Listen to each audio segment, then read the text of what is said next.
আপনাদেরকে আমরা বলেছি দুই ধরনের ধনুক আউটডোর টার্গেট আর্চারিতে। এইটা কম্পাউন্ড ধনুক। কম্পাউন্ড ধনুকে world cup, Asian championship, Asian games সব পর্যায়ে আছে। এই ধনুকটা সাধারণত দুইটা হুইল রয়েছে এবং এটার মধ্যে সাইড যেটাতে ঝুম আসছে এবং টিপ সাইড দিয়ে ড্র করে এম করে তারপর মারতে হয়। এটার অ্যাকুরেসি অনেক বেশি।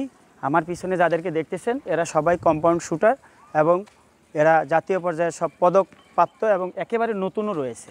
আবার একেবারে যারা নতুন শুরু করে তাদেরকে এই যে প্রথমে তীর সারা ধনুক দিয়ে তারা টানতেছে এবং এখানে প্র্যাকটিস করে যখন তাদের পারফেকশন আসবে তখন তারা তীর দিয়ে মারবে। আমরা পিছনে যেটা দেখতেছেন সেটা হলো কম্পাউন্ড ধনুকে তীর মারা। দর্শক মণ্ডলী, আমরা দুই ধরনের ধনুক বলেছি। এর আগে আমরা কম্পাউন্ড দেখাইছি, এখন যেটা দেখাচ্ছি এটা রিকার্ভ। রিকার্ভ ধনুকটা দিয়েই অলিম্পিকে খেলা হয়।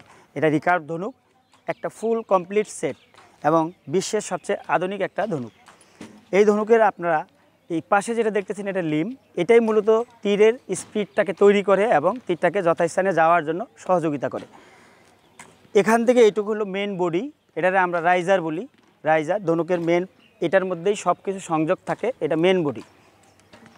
এই সামনে যে রড দেখতেছেন এটা হলো স্টেবিলাইজার সিস্টেম পুরোটা মিলে। এটার নাম লং স্টেবিলাইজার, এটা শর্ট স্টেবিলাইজার, ভিবার, এক্সটেনশন সবগুলো মিলে স্টেবিলাইজার সিস্টেম। এই সিস্টেমের কাজ হলো ধনুকের ভারসাম্য রক্ষা করা এবং তীরটা মারার পরে যে কম্পনের সৃষ্টি হয় এই কম্পনটাকে সে কন্ট্রোল করে। শর্টভাবে যদি বলি ভাইব্রেশন রিডাকশন সিস্টেম। একই সাথে আপনারা হয়তো সার্কাসে যে বাঁশ দিয়ে দড়ি পার হতে দেখেছেন, এই জিনিসটা সেই বাঁশ যে ব্যালেন্সটা তৈরি করতো এটা সেটা তৈরি করে। এরপরে সাইড, এটাও বিশ্বের একটা আধুনিক সাইড, জাপানে তৈরি।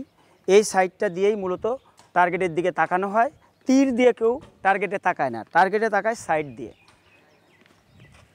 এখানে একটা আছে ক্লিকার, যেটা কম্পাউন্ড ধনুকে নাই। এই ক্লিকারটা হলো একজন আর্চার প্রতিবার কতটুকু তীরকে টানবে সেটা নির্ধারণ করে এই ক্লিকার।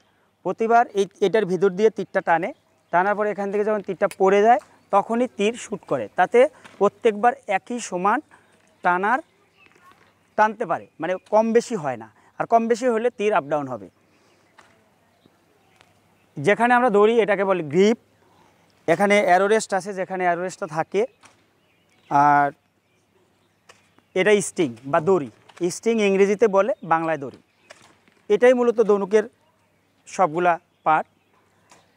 এগুলা প্রত্যেকটা আলাদা আলাদাভাবে থাকে। আমরা বিভিন্ন দেশ থেকে নিয়ে আসার পরে বাংলাদেশে আনার পরে প্লেয়ার অনুযায়ী অ্যাসেম্বল করা হয়। মানে প্লেয়ারের হাইট অনুযায়ী ধনুক কম বেশি হয়, মানে শক্তি অনুযায়ী পাওয়ার কম বেশি হয়। একইভাবে উচ্চতা অনুযায়ী ধনুকের লম্বা এবং খাটো কম বেশি হয়।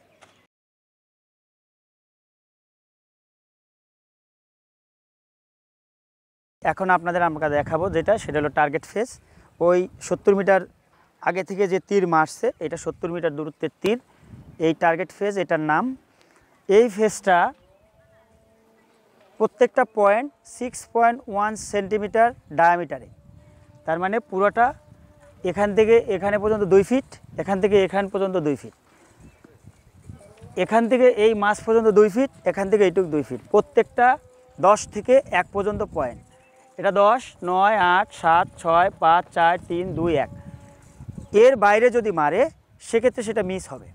যেদিক দিয়েই মারুক সেদিক দিয়েই এই পয়েন্টের মধ্যে যেটা পড়বে এটাই। দাগে টাচ পাইলে বড় পয়েন্ট পাবে। এই দাগ দেখার জন্যই জাজ থাকে। আর এই যে তীরগুলো দেখছেন এটা 70 মিটার থেকে সাধারণত এইভাবে মারলেই আমরা অলিম্পিকেও পদক পাইতে পারি। তো সাধারণত দেখা যায় আমরা বাংলাদেশে যখন প্র্যাকটিস করি তখন এরকমই মারি বা এর চেয়েও ভালো মারি, কিন্তু গেমে যখন যায় তখন ওই যে গেম টেম্পারমেন্টের কারণে অনেক সময় কম বেশি হয়। আর এই মাঝে যে একটা বৃত্ত রয়েছে আলাদা, এটাকে বলে এক্স মানে হলো এক্সিলেন্ট 10।